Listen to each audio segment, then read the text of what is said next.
जय हिंद दोस्तों, स्वागत है आप सभी का मेरे इस प्यारे से यूट्यूब चैनल जीके वाला में। दोस्तों, आज की जो क्लास होगी बहुत ही लाजवाब और बहुत ही ज़बरदस्त क्लास एसएससी जीडी वालों के लिए लेकर आ गया हूँ। इसमें टोटल आपके 20 एमसीक्यू प्रश्न होंगे और ये 20 एमसीक्यू प्रश्न ऐसे होंगे जो कि आपके एग्जाम में डायरेक्ट देखने को मिलेंगे मेरे भाई। लगातार 3 से 4 वर्ष से ये जो भी इस वीडियो में प्रश्न लेकर आया हूँ, 4 से 3 वर्षों या 5 वर्षों के बीच में सारे प्रश्न आए हुए हैं मेरे दोस्त। वही प्रश्न को मैं जो है काउंट करके, ठीक है, इस वीडियो में लेकर आया हूँ और उसमें से भी इम्पोर्टेंट लेकर आया हूँ जो कि एग्जाम में डायरेक्ट देखने को मिलेगा।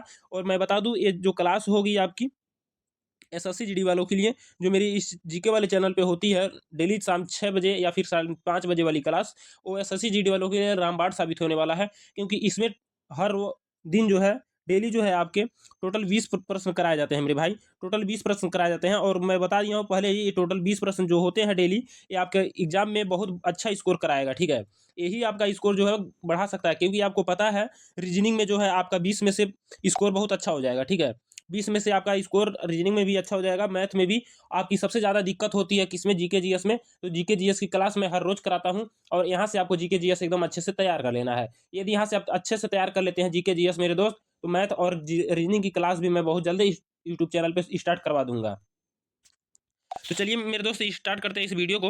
और वीडियो स्टार्ट करने से पहले मैं एक बात बता दूं, यदि आप मेरे चैनल पे पहली बार विजिट कर रहे हैं तो चैनल को सब्सक्राइब कर लें और सब्सक्राइब कर के इस वीडियो के लिंक के हर एक ग्रुप में शेयर करें। जिस जिस ग्रुप में एसएससी जीडी वाले हैं, जो भी छात्र एसएससी जीडी वाले की तैयारी करते हैं, उनके पास जरूर ये वीडियो को पहुंचाएं, ताकि वो भी हर रोज जो है फ्री क्लासेज का आनंद और लाभ ले सके मेरे दोस्त।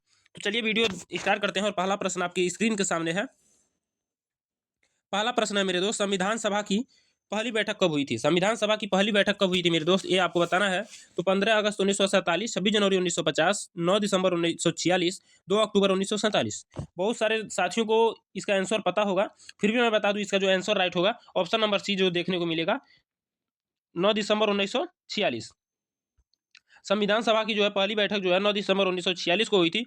और मेरे दोस्त कमेंट में जरूर बताएं कि जो है संविधान सभा की दूसरी बैठक कब हुई थी, संविधान सभा की दूसरी बैठक कब हुई थी और जो है मतलब किस सन में हुई थी, ये जरूर बताएं कमेंट में। जिनको पहली बैठक पता होगा मेरे दोस्त, उनको दूसरा बैठक भी पता होना चाहिए, क्योंकि ये दोनों रिलेटेड हैं। ठीक है, नेक्स्ट प्रश्न है आपके स्क्रीन के सामने, इसको आप आंसर बताइए, इसका आंसर क्या होगा। ऑप्शन नंबर दिया है दोस्तों, प्रश्न में दिया है क्या, दास कैपिटल के लेखक कौन है? दास कैपिटल के लेखक कौन है, इसको आपको बताना है मेरे दोस्त। इसका आंसर क्या होने वाला है, दास कैपिटल के क्या है, लेखक कौन है? ऑप्शन नंबर बी जो है क्या होगा, कार्ल्स मार्क्स जो है, कार्ल्स मार्क्स जो है मेरे दोस्त। ऑप्शन नंबर बी जो है आंसर राइट देखने को मिला है इसका। इसी क्रम में हम लोग प्रश्न नंबर 3 देखेंगे मेरे दोस्त। प्रश्न नंबर 3 दिया है, भारत का सबसे बड़ा भारत का सबसे बड़ा राष्ट्रीय उद्यान पूछा जाए, राज्य नहीं, ठीक है, सबसे बड़ा राष्ट्रीय उद्यान पूछा है, तो इसको आपको बताना है। इसमें से ऑप्शन जो होगा सी जो होगा हेमिस, ठीक है, ऑप्शन नंबर सी जो है मेरे दोस्त हेमिस जो है आंसर राइट हुआ इसका। इसी क्रम में हम लोग प्रश्न नंबर 4 देखेंगे, नीली क्रांति किससे संबंधित है मेरे दोस्त। तो नीली क्रांति किससे संबंधित है आपका, इसका जो आंसर निकल के आ जाएगा प्रश्न नंबर 4 का ऑप्शन नंबर बी, मछली उत्पादन से हो जाएगा। और श्वेत क्रांति की बात करूं मैं, तो श्वेत क्रांति आपकी दूध उत्पादन, ठीक है, दुग्ध उत्पादन से हो जाएगा। और इसी क्रम में हम लोग प्रश्न नंबर 5 देखेंगे, आरबीआई का मुख्यालय कहाँ है? ठीक है, आरबीआई का मुख्यालय कहाँ है बताइए, आरबीआई का हेडक्वार्टर कहाँ है मेरे दोस्त। इसका जो आंसर निकल के आया आपका प्रश्न नंबर 5 का ऑप्शन नंबर सी, मुंबई हो जाएगा। ठीक है, मुंबई जो होगा आंसर राइट होगा। इसी प्रकार हम लोग प्रश्न नंबर 6 देखेंगे, गीतांजलि किसने लिखी है? ठीक है, गीतांजलि किसने लिखी है मेरे दोस्त, इसको आपको बताना है। फटाफट आंसर बताइए, इसका कमेंट में क्या होने वाला है। इसका मैं आंसर नहीं बताने वाला हूं मेरे दोस्त, इसका आंसर आप स्वयं बताएंगे और कमेंट बॉक्स में बताएंगे। कमेंट बॉक्स में जाइए, कमेंट करिए, जिसका कमेंट सबसे पहले आता है उसका कमेंट पिन किया जाएगा, सभी विद्यार्थी उसको देख पाएंगे। और आंसर राइट होना चाहिए, जिसका भी पिन करूंगा उसका आंसर राइट होना चाहिए मेरे दोस्त, सबसे पहले और सबसे सही आंसर कमेंट जा करिए, बताइए। इसी क्रम में प्रश्न नंबर 7 का आंसर क्या होगा, सबसे हल्की धातु पूछा जा रहा, सबसे हल्की धातु कौन सा है मेरे भाई। सबसे हल्की धातु की बात करूं मैं, तो आंसर नंबर प्रश्न नंबर 7 की जो आंसर हो जाएगा मेरे दोस्त, ऑप्शन नंबर बी हो जाएगा। क्या हो जाएगा, लिथियम। ऑप्शन नंबर बी जो होगा आंसर राइट हो जाएगा, लिथियम। लिथियम जो है मेरे दोस्त राइट आंसर हो जाएगा। इसी क्रम में हम लोग प्रश्न नंबर 8 देखेंगे। प्रश्न नंबर 8 दे दोस्तों आपका, भारत का पहला उपग्रह कौन सा है? ये तो सबको पता होना चाहिए। ठीक है, भारत का पहला उपग्रह कौन सा है, तो आर्यभट्ट हो जाएगा। जो प्रश्न आपको सभी विद्यार्थियों को पता है, उस पर ज़्यादा समय नहीं देंगे, क्योंकि आपके पास समय बिल्कुल भी नहीं है। एग्जाम आपका सॉरी 23 फरवरी से है और समथिंग आज कितना तारीख है, 24 तारीख है। तो मेरे दोस्त 24 तारीख है और लगभग 1 महीने भी नहीं बचे हुए हैं, 1 दिन कम ही हो गया, ठीक है। तो 1 महीने भी नहीं बचे हुए हैं आपके सही से। तो इसमें आपको देर नहीं करनी है, बहुत अच्छी तरह से क्लास लेनी है। लाल ग्रह किसे कहा जाता है, इसका आंसर जो होगा आपका लाल ग्रह किसे कहा जाता है, प्रश्न नंबर 9 का ऑप्शन नंबर बी जो हो जाएगा मंगल ग्रह। मंगल ग्रह को मेरे दोस्त लाल ग्रह कहा जाता है। और इसी प्रकार मैं बात करूं प्रश्न नंबर 10 का। प्रश्न नंबर 10 की बात करूं मेरे भाई, दिया हरित क्रांति के जनक। हरित क्रांति के जनक किसे कहा जाता है, एम.एस. स्वामीनाथन या फिर अदर ऑप्शन होगा, बताइए ऑप्शन नंबर क्या होगा। प्रश्न नंबर 10 का ऑप्शन नंबर ए ही होगा, ठीक है, एस.एफ. स्वामीनाथन। या ऊपर जो था मेरे दोस्त जो है नीली क्रांति के बारे में पूछा गया था और जो है श्वेत क्रांति, तो उसके बारे में मैं बता ही दिया, ठीक है। दुग्ध उत्पादन और जो है यहाँ पे देख पाएंगे यूएनओ की स्थापना पूछा जा रहा है। बहुत ही इंपॉर्टेंट प्रश्न है मेरे दोस्त, अग्निवीर से लेकर रेलवे ग्रुप डी या फिर एसएससी जीडी कॉम्पिटिटिव एग्जाम में पूछा जाता है सारी प्रश्न।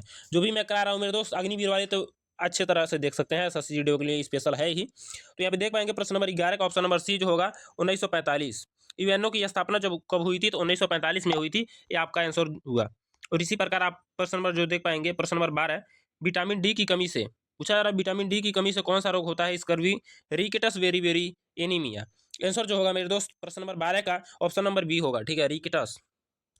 और इसी प्रकार हम लोग प्रश्न नंबर 13 देखेंगे मेरे दोस्त। दिया है प्रश्न नंबर 13 है आपका, भारत का सबसे बड़ा राज्य क्षेत्रफल के अनुसार कौन सा है।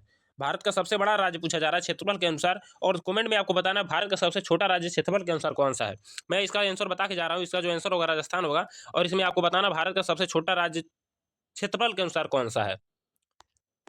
तो मेरे दोस्त हम लोगों ने टोटल 13 प्रश्न कर लिया और बारी है इस बार प्रश्न नंबर 14 की।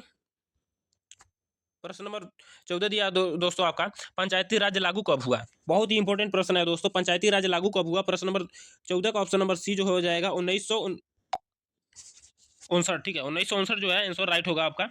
और इसी प्रकार प्रश्न नंबर 15 देखेंगे, गंगा नदी का उद्गम स्थान कहाँ है। गंगा नदी का उद्गम स्थल कहाँ है मेरे दोस्त, गंगोत्री, यमुनोत्री या फिर नासिक।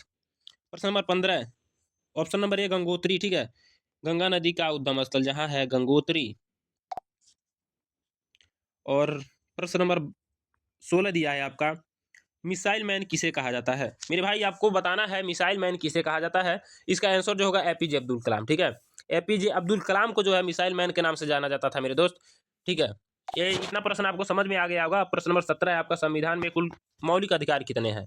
संविधान में कुल मौलिक अधिकार कितने हैं मेरे दोस्त, ये आपको बताना है और ये आपको कमेंट में बताना है। इसका आंसर कमेंट बॉक्स में आपको बताना है, फटाफट जाइए कमेंट करिए इसका आंसर क्या होने वाला है।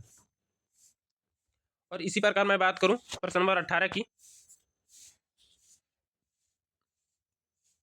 ओजोन परत कहाँ पाई जाती है मेरे दोस्त, बताइए ओजोन परत कहाँ पाई जाती है। प्रश्न नंबर 18 ऑप्शन नंबर बी जो होगा आंसर राइट हो जाएगा, समताप मंडल में, ठीक है।